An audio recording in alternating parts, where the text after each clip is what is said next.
Hello दोस्तों, स्वागत है आपका target teaching exam YouTube channel पे। तो पिछली वीडियो में हम लोगों ने 2013 के जीके के क्वेश्चन पेपर को सॉल्व किया था और आज की इस वीडियो में हम लोग 2013 के हिंदी के क्वेश्चन पेपर को सॉल्व करेंगे।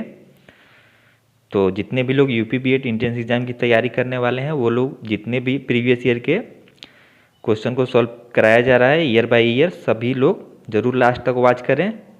और अगर वीडियो पसंद आए तो वीडियो को लाइक करें और चैनल को ज़रूर सब्सक्राइब करें। अब चलिए चलते हैं अपने क्लास पे। तो आज के वीडियो में हम लोग देखेंगे आपका जो संयुक्त बीएड प्रवेश परीक्षा 2013 हुआ था उसके जो पेपर 1 के हिंदी के क्वेश्चन पेपर को देखेंगे, जो कि जितने भी सब्जेक्ट ग्रुप हैं, चाहे वो आर्ट के हो गए, साइंस के हो गए या कॉमर्स के, सबके लिए जो है ये कंपलसरी होता है। आप लोग जो भी सब्जेक्ट लिए होंगे हिंदी या इंग्लिश, लेकिन हम लोग जो है हिंदी के पेपर को सॉल्व करेंगे। तो चलिए देखते हैं अब क्वेश्चन। तो जो आपसे पहला क्वेश्चन पूछा गया था, संधि से पूछा गया था कि सन्मार्ग में आपको बताना था कि कौन सी संधि है। तो जो इसका राइट आंसर है सन्मार्ग में जो है वो व्यंजन संधि है। आपको पता है संधि जो मुख्य रूप से होती हैं वो 3 प्रकार की, स्वर संधि, व्यंजन संधि और विसर्ग संधि। और अगर बात की जाए स्वर संधि की, तो इसमें जो आपके हैं 5 संधि आते हैं। दीर्घ स्वर संधि, गुण स्वर संधि, वृद्धि स्वर संधि और यड़ स्वर संधि है और एक अयादि स्वर संधि। मुख्य रूप से 5 जो है वो स्वर संधि के भेद होते हैं। तो अब चलिए चलते हैं अगले प्रश्न पे। तो अगला प्रश्न पूछा गया है आप लोगों से, ज्ञानोदय में कौन सी संधि है, दीर्घ, गुण, यड़ या फिर वृद्धि। तो ज्ञानोदय में कौन सी संधि है, तो इसका जो राइट आंसर है ये है गुण संधि। इसका संधि विच्छेद क्या होता है, इसका संधि विच्छेद होता है ज्ञान प्लस उदय।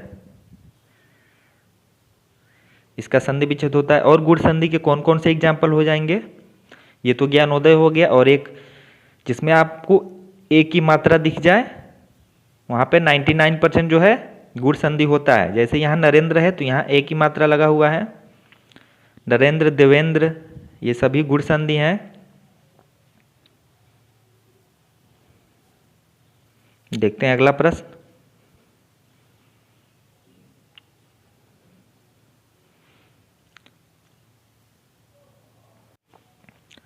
अगला प्रश्न पूछा गया है संबंध कारक का चिन्ह है। तो इसका क्या चिन्ह है, इसका जो चिन्ह है वो है ऑप्शन ए का, के, की या फिर रा, रे, रे, ये सभी जो हैं ये संबंध कारक के चिन्ह होते हैं। और कारक मुख्य रूप से कितने प्रकार के होते हैं, तो 8 प्रकार के होते हैं। कर्ता, कर्म, करण, संप्रदान, अपादान, संबंध और एक होता है अधिकरण होता है और एक संबोधन होता है। ये टोटल जो है ये 8 कारक होते हैं और सबका चिन्ह आप लोग जरूर पढ़ के जाएं एग्जाम में। देखिए कर्ता का जो चिन्ह होता है वो होता है ने, ये कर्ता का चिन्ह है। कर्म का जो पहचान होता है वो होता है कर्ता ने कर्म को, और जो करण का चिन्ह होता है वो होता है से। और से ये किसी जब साधन का प्रयोग हम लोग करते हैं, जैसे कि चाकू से फल काटा जाता है, वहाँ पे जो है ये करण कारक का प्रयोग होता है। संप्रदान जो होता है वो के लिए होता है, इसका चिन्ह संप्रदान का होता है के लिए।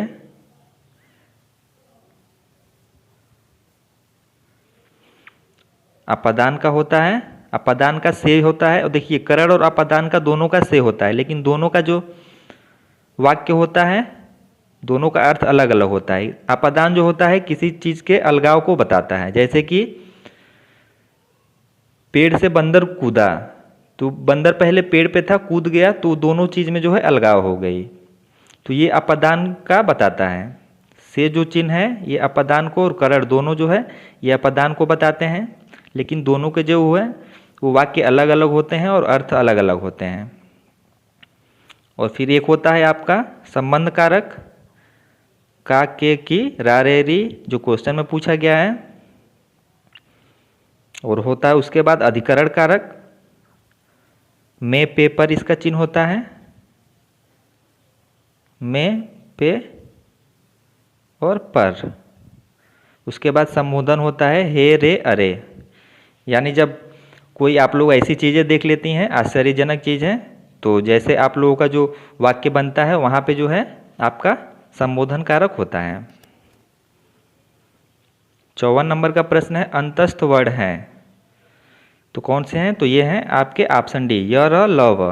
बाकी जो ऑप्शन बी में दिया है छत्रज्ञ, ये जो है संयुक्त व्यंजन होते हैं, ये संयुक्त व्यंजन है। और जो स है ये ऊष्म व्यंजन है। और देखिए इसमें जो ड और ढ है ये दोनों जो है ये द्विगुण व्यंजन है, ये दोनों द्विगुण व्यंजन में आते हैं। तो ये भी कई बार एग्जाम में पूछ लिए जाते हैं, तो इन्हें भी आप लोग ध्यान में रखें। क्वेश्चन नंबर 55 है निरोग में उपसर्ग है। कौन सा उपसर्ग है? तो इसमें जो है ऑप्शन ए जो दिया है निर, ये निरोग में उपसर्ग है। और निर से संबंधित कौन से और शब्द हैं जो जो जो कि निर उपसर्ग लगा के बने हुए हैं?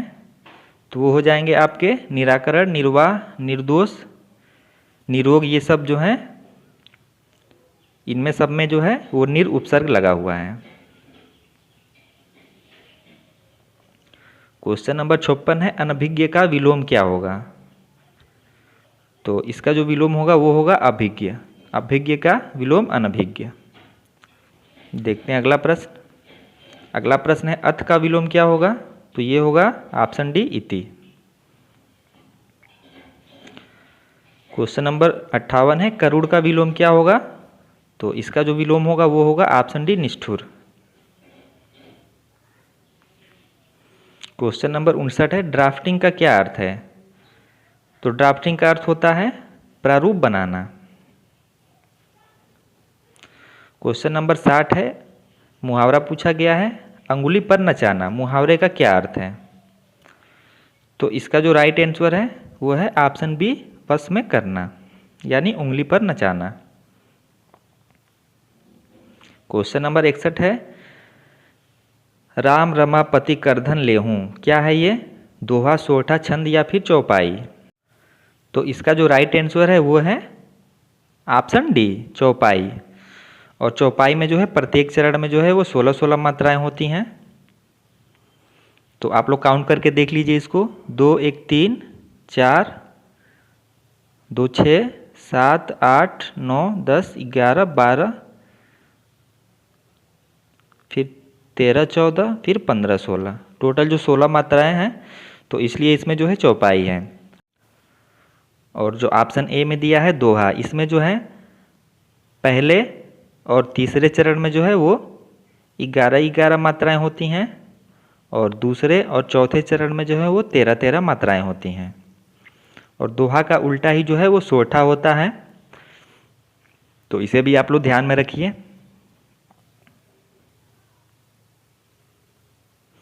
क्वेश्चन नंबर 62 पूछा है जलज में कौन सा समास है? तो इसका जो राइट आंसर है इसमें जो है आपका बहुब्रीहि समास है। बहुब्रीहि समास उसमें होता है जो पद किसी अन्य पद की प्रधानता बताती है, उसमें जो है बहुब्रीहि समास है। और अव्ययी भाव समास किसमें होता है? जिसमें प्रथम पद प्रधान होता है, जैसे यथाशीघ्र, यथासंभव। और द्वंद्व समास में जो है वो दोनों पद प्रधान होते हैं, जैसे दिन रात, आजकल, ये सभी जिसमें योजक चिन्ह आपको दिखे वो द्वंद्व समास है। और द्विगु समास जो होता है इसका पहला पद संख्यावाची होता है, जैसे कि चौराहा हो गया, त्रिभुज हो गया, ये सभी जो हैं आपके द्विगु समास हैं। क्वेश्चन नंबर 63 पूछा गया है वाक्यांश कठिनाई से जीता जा सके के लिए आपको बताना है समानार्थक शब्द क्या होगा। यानी आपको कठिनाई से जीता जा सके इसके लिए बताना है एक शब्द क्या होगा। तो इसका राइट आंसर होगा ऑप्शन बी दुर्जय। ये जो है कठिनाई से जीता जा सके इसे हम लोग दुर्जय कहते हैं। बाकी जो आपका ऑप्शन दुर्लभ दिया है ए में, इसका क्या अर्थ होता है? तो इसका अर्थ होता है जो कठिनाई से प्राप्त होता हो। 64 नंबर का प्रश्न है वाक्यांश बचपन तथा जवानी के बीच की अवस्था के लिए समानार्थक शब्द का चयन करें। तो इसका जो राइट आंसर है ये है ऑप्शन सी, ये होता है वय संधि। क्वेश्चन नंबर 65 है, सभा का पर्यायवाची कौन सा नहीं है। तो आपको ध्यान देना है, पूछा है कौन सा नहीं है। तो इसका जो राइट आंसर है ऑप्शन ए, यह जो है सभा का पर्यायवाची शब्द नहीं है। बाकी परिषद, बैठक और महावर्तन ये तीनों जो हैं ये सभा के पर्यायवाची शब्द हैं। अब देखते हैं अगला प्रश्न। तो 66 प्रश्न 66 से 68 तक पूछा गया आपको तत्सम शब्द। तो आप चारों ऑप्शन में देखिए इसमें कौन सा जो है वो तत्सम शब्द है। तो इसका जो राइट आंसर है वो है ऑप्शन बी, जो उज्ज्वल दिया है यह एक तत्सम शब्द है। इसका तद्भव होता है उजाला। बाकी जो ऑप्शन ए में उल्लू दिया है यह तद्भव शब्द है, इसका तत्सम होता है उलूक। इसका तत्सम होता है उलूक। और जो नेत्र दिया है आपका, यहाँ पे नेत्र नहीं है, यहाँ पे ने है, आप लोग करेक्ट कर लीजिए। और इसका जो तत्सम होता है वो होता है स्नेह। और जो आपके ऑप्शन डी में दिया है ऊन, यह तद्भव शब्द है और इसका तत्सम होता है ऊढ़। ऊढ़ जो है इसका तत्सम शब्द है। क्वेश्चन नंबर 67 है, इसमें बताइए आप लोग कौन सा तत्सम शब्द है। तो इसमें जो राइट आंसर है वो है ऑप्शन बी, जो वाम है यह जो है तत्सम शब्द है।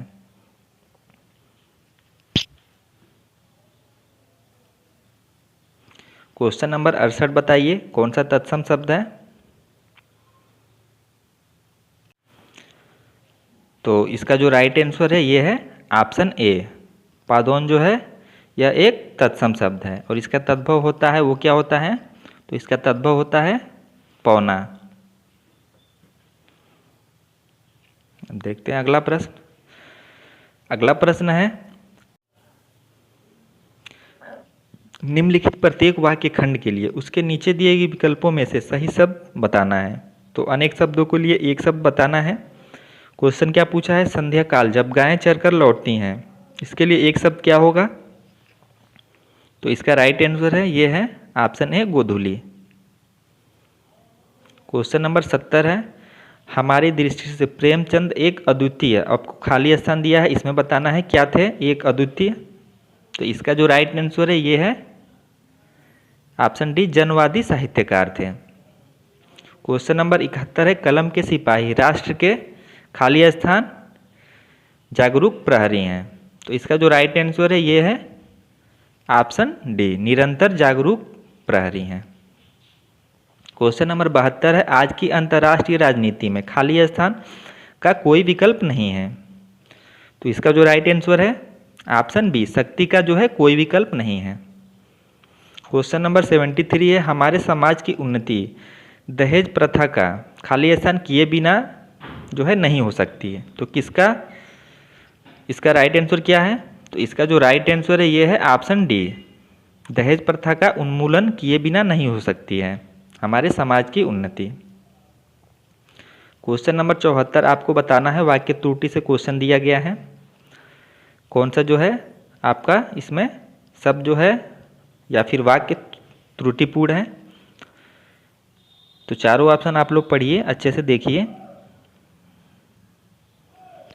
तो इसमें जो त्रुटिपूर्ण है वो है ऑप्शन ए, कोई भी बात मजा होती है। आप लोगों को देख के ही लग रहा है कि ये जो है ऑप्शन ए में जो दिया है ये गलत है, क्योंकि जो है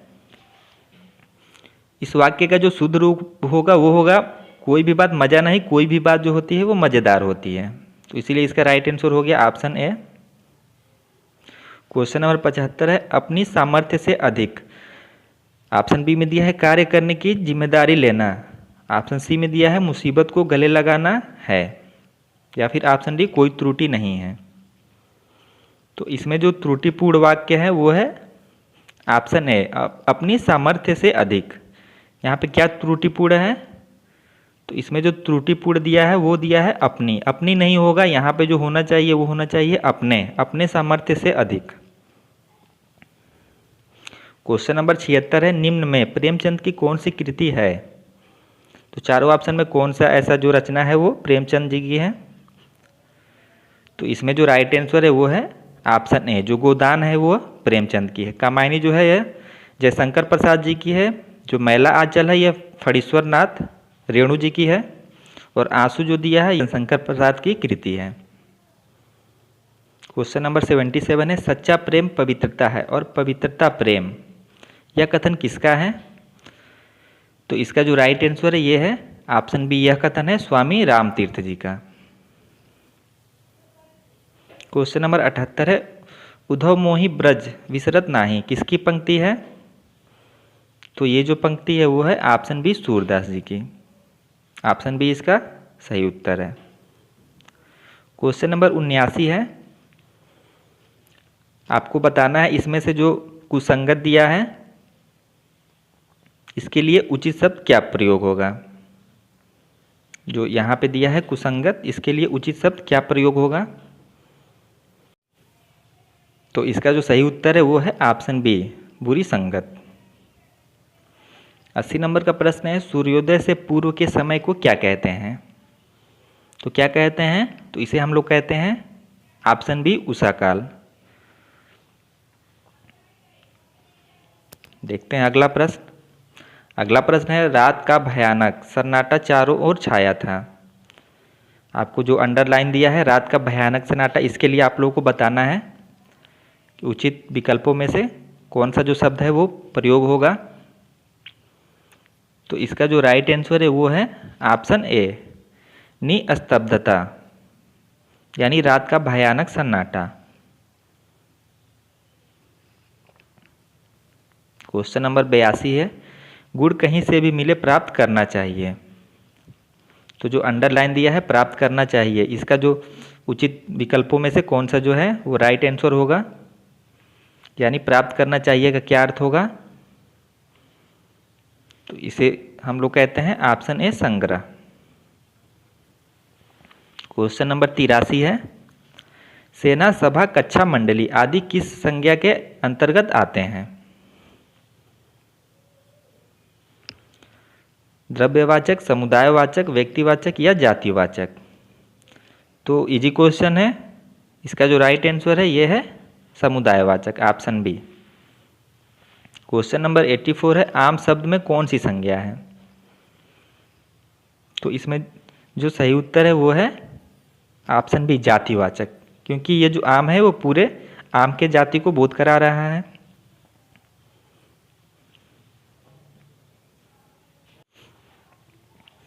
क्वेश्चन नंबर 85 दिया गया है।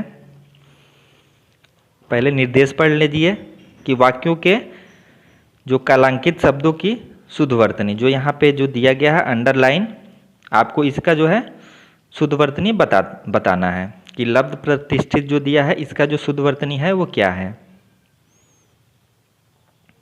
तो देख लीजिए आप लोग चारों ऑप्शन। तो इसका जो राइट आंसर है वो है ऑप्शन ए, लब्ध प्रतिष्ठ।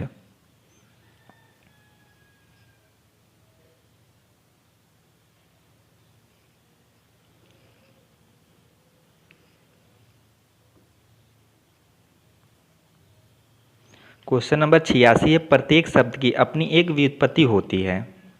तो जो व्युत्पत्ति दिया है इसका शुद्ध वर्तनी क्या होगा चारों ऑप्शन में से? तो इसमें जो शुद्ध होगा वो होगा ऑप्शन बी, व्युत्पत्ति। क्वेश्चन नंबर 87 है, हर्ष, विषाद और आश्चर्य जैसे भावों को व्यक्त करने के लिए विस्मय आदि बोध विराम चिन्ह का प्रयोग होता है। आपको विस्मय आदि बोधक जो दिया है अंडरलाइन में, इसका शुद्ध वर्तनी बताना है। तो इसमें जो शुद्ध वर्तनिक है वो है ऑप्शन बी, विस्मय आदि बोधक। यहाँ पे ये जो स दिया है ये नहीं होगा, यहाँ पे जो है ये सा लगेगा, आधा सा। क्वेश्चन नंबर 88 निर्देश दिया गया है कि आपको वर्तनी दी गई है और उसमें जो अशुद्ध वर्तनी है उसकी पहचान करनी है। तो इसका जो राइट आंसर है वो है जो ऑप्शन बी में दिया है, अशमशान ये जो है शुद्धवर्तनी नहीं है, ये अशुद्ध है। तो इसका सही उत्तर है ऑप्शन बी, क्योंकि इसको जब हम लोग शुद्ध रूप में लिखेंगे तो वो होगा शमशान।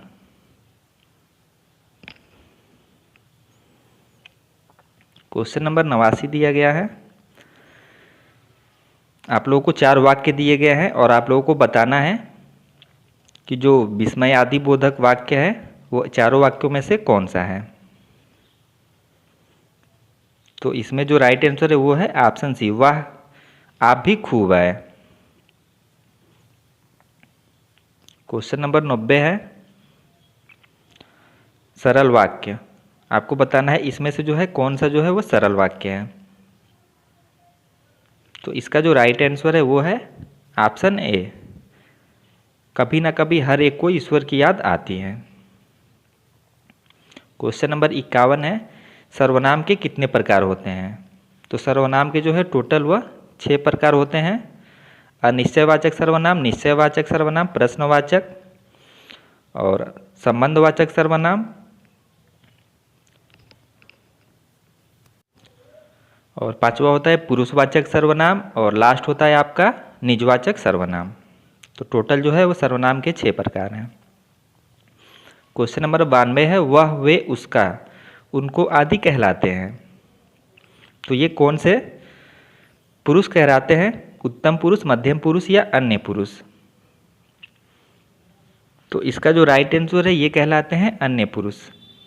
ऑप्शन सी इसका सही उत्तर है। क्वेश्चन नंबर 93 है, स्कूल में रविवार को एक विद्यार्थी संगोष्ठी का आयोजन किया गया है और आपको उसमें भाग लेना है, आप क्या करेंगे। तो इसका जो राइट आंसर है ऑप्शन डी, निश्चित रूप से जो है वो भाग लेंगे। क्वेश्चन नंबर 94 है, कन्नड़ का संबंध किस भाषा परिवार से है। तो इसका राइट आंसर है वो है ऑप्शन बी, यह संबंध है द्रविड़ भाषा परिवार से। क्वेश्चन नंबर 95 है, निम्न में से कौन सा व्यंजन स्पर्श संघर्षी है। तो इसमें जो ऑप्शन बी दिया है, सॉरी ऑप्शन ए दिया है, जो है वो स्पर्श संघर्षी है। बाकी ये भी ऑप्शन देख लीजिए, जो ह दिया है यह ऊष्म व्यंजन है, स भी ऊष्म व्यंजन है, तो इसे भी आप लोग ध्यान में रखिए।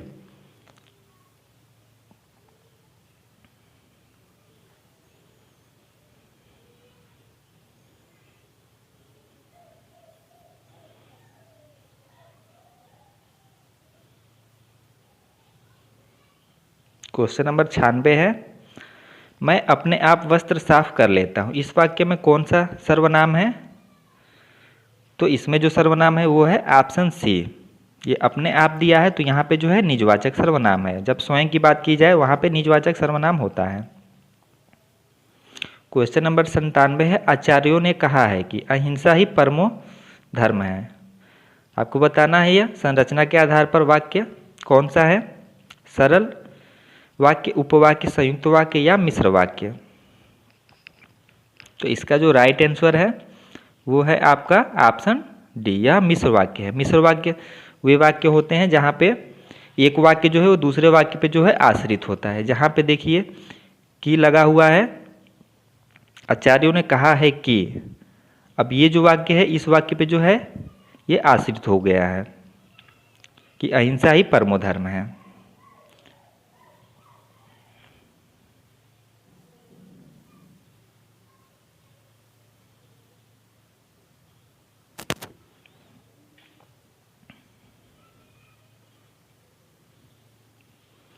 क्वेश्चन नंबर 98 है, निम्न में से कौन पदबंध का भेद नहीं है। विशेषण पदबंध, अव्यय पदबंध, क्रिया पदबंध या संज्ञा पदबंध। तो इसका जो राइट आंसर है ये है ऑप्शन बी, यह जो है अव्यय पदबंध जो है यह कोई पदबंध का भेद नहीं होता है।